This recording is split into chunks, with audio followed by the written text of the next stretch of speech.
Unreal Tournament 2004, one of the greatest arena shooters ever made, and now it's completely for free. No DRM, no launcher, none of that. Just ready to go. Install, play, and start blasting your friends. In this episode, we're going to go into the history, why this game mattered so much, and how to install it and get playing right away. If you just want to install the game, I'm putting the chapters below. Just click to the install section and go straight to that. Welcome to Computer Retro Bus. My name is Bill, and today we are talking all things UT 2004. So what we'll do is, in this episode, get it downloaded and installed on a modern operating system.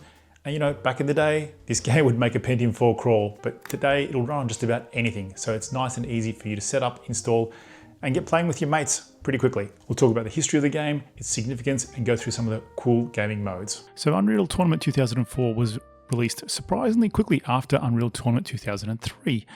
And the reason for that was that it wasn't really planned to be a full game on its own. It was supposed to be an expansion. But as development went on, the team just kept adding more and more. So new models, new maps, vehicles, balance changes, and eventually it just grew into something so much bigger. And instead of being an add-on, it became a complete game on its own. One of the big additions was Onslaught mode, which introduced vehicles and large node-based maps. Now that one feature alone changed the vibe of the game quite a bit. Suddenly Unreal Tournament wasn't just tight arena deathmatches, it was competing with games like Battlefield and Halo with its expanded environments. Looking back now, UT 2004 feels like one of the last big entries from the golden era of the fast-paced, skill-driven arena shooters. Not long after its release, the industry started moving toward more grounded, console-focused or military-style shooters. This game captured that moment when PC gaming was loud, chaotic, highly customizable, and all about pure movement and reflex-based skills. This game very recently got made completely for free with Epic's blessing, so let's go ahead and get it installed. Okay, so let's get Unreal Tournament 2004 installed. Now you can do this by heading over to oldunreal.com. And you know what? You can grab the original and also Unreal Tournament 99. So Unreal Tournament 2004 is the new addition to this. Now these games are all free and completely legal. I think they're technically abandonware. So these are all with the blessing of Epic. So click on Unreal Tournament 2004 and you'll be guided to the installer page. So to get this going, you do need a more modern-ish operating system, so Windows 7 and later. You know what's also awesome? You can get it for Linux or Mac OS. Inclusivity here, look at that. You can just go to the GitHub and grab the UT 2004 for the Mac OS and the Linux. I myself am installing this on Windows 11. We'll click on UT 2004 EXE and down she comes. Okay, so once you've downloaded the file, just run it. I'm running it straight from my browser. You may get a notice. Let's say yes. And here we are with the installer. Just go next, we accept the terms. So 15 gigabytes required. It's going to be quite the download, but this does install all the updates, patches, everything like that. So it's going to be ready to go. So part of the installation is that it will actually go and grab the ISO file, which is an image file of the Unreal 2004 installation disk. So here it is now extracting all those files. Okay, once it's all done, it just pops up the file explorer with the UT 2004 shortcut ready to go. So you can just drag this shortcut to your desktop or any other place that you like it. Okay, so let's fire it up. I have a big monitor that's extra wide, so this is stretched so much on my screen. But the default resolution, once you install it, is going to be 800 by 600. So if we go to settings, and yep, we can see it is 800 by 600. So look, depending on your system, you know, you can change this to whatever you want. The good thing is, because this has been patched and updated, all the widescreen resolutions are all included now. The original did not have these. So I can crank it right up to the maximum. What we'll do is go through a couple of game modes. Let's go into some instant action. And good old classic deathmatch. You know, this is the bread and butter, really. This is a great little map, Curse 4. You know, it's just pure and simple. Just shoot anybody that's not you. It was, you know, none of this teamwork, none of that sort of stuff. Didn't need to think hard. It was just about pure reflexes. Really great use of lighting and colors. One of the really good things that was introduced was also this great little move. So if you double tap left or double tap right, you know, you do a really nice quick little side step. So it allowed you to dodge. Allowed you to dodge shots. And you know, double tap forward made you leap forward. Double tap back made you leap back. It was pretty cool. And you know, they also had this adrenaline system. So when you picked up these medicine, the pills, you see the top right corner. I'm up to 80. Once you got to 100. You could trigger an adrenaline move, or I'm not sure if it was called an adrenaline move, but that's what I'm going to call it. It allowed you to do a special ability. So depending on which one you wanted to trigger. And the way you did that was by tapping one of the direction buttons 3 times. If you tapped it forward 3 times, it allowed higher speed. If you tapped backwards 4 times, it triggered healing or regeneration. Can't recall what left and right did, but they did something as well. There we go, adrenaline full. Oh, look at this. This is great. Look at the water reflections in this room. It looks fantastic. So let's say I'm in trouble. I need some healing. If I just tap back 3 times, 3 or 4 times, I can't remember. 1, 2, 3, 4. There we go. So it triggers that ability and starts burning through my adrenaline and starts healing me. So yeah, look, I think Deathmatch by far would be the most popular mode. It's just nice, easy, simple, lots of fun, lots of action, high-paced. And of course there was Team Deathmatch, which was very similar. It's just Deathmatch, but you know, you do it as a team rather than an individual. Get a bit of that going, what do you reckon? So yep, so it's just a red versus blue sort of situation.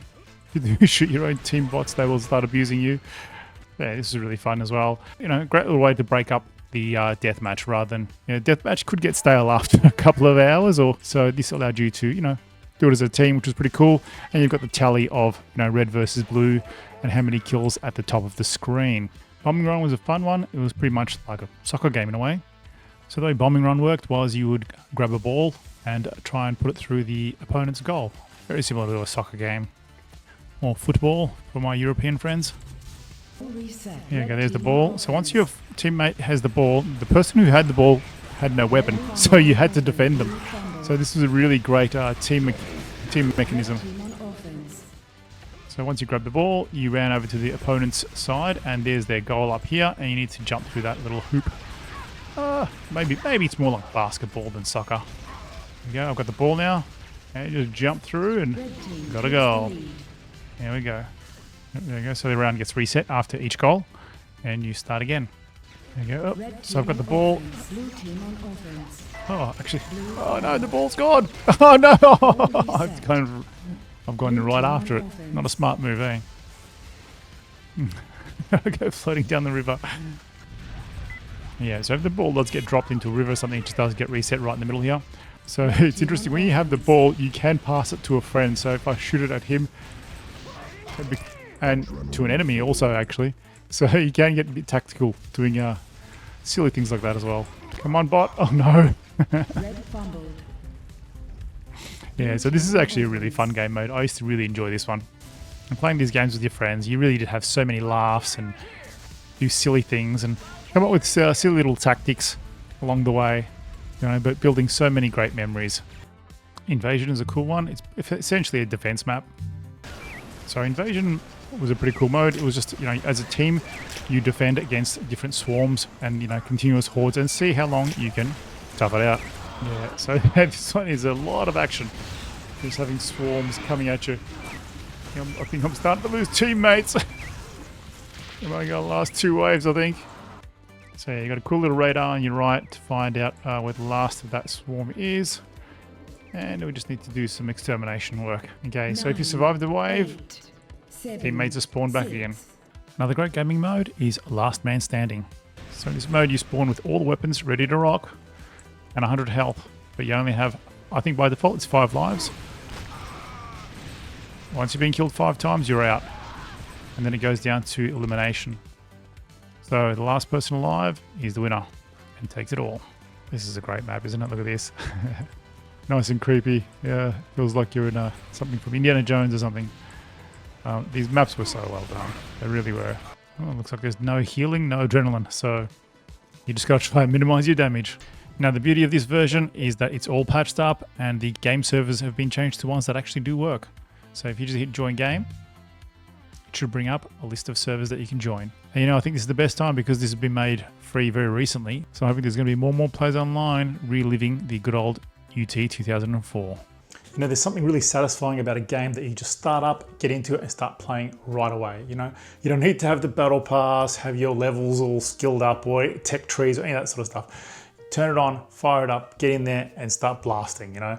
This is how games were in the mid 2000s. They were just ready to play. Now, you know, it's a whole saga. And with this brilliant release, you know, anyone can get it. It's just ready to install, play. Everything's unlocked. You don't need to unlock things. You can just get in there right away. Big thank you to the guys at Old Unreal. You know, putting this all together for us. It's fantastic. You know, it's wonderful that we can get a game. Now, this thing's over 20 years old, but with all the updates, we can get it, install it, start running it right away, and it looks great on modern monitors and new resolutions. And we can still have that awesome experience, you know, wind back those years and have fun like we used to. This game was a perfect time capsule. It was fast, chaotic, non-stop action. So, you know, if you've never played it before, now's the time, install, give it a go. And if you have played it before, well, you know what? Maybe it's time to bring those memories back. So I hope you enjoyed this episode. If you want to support my channel, details are in the description. Otherwise, thank you again for watching. Always appreciate it. Hope to see you in the next one. Bye-bye.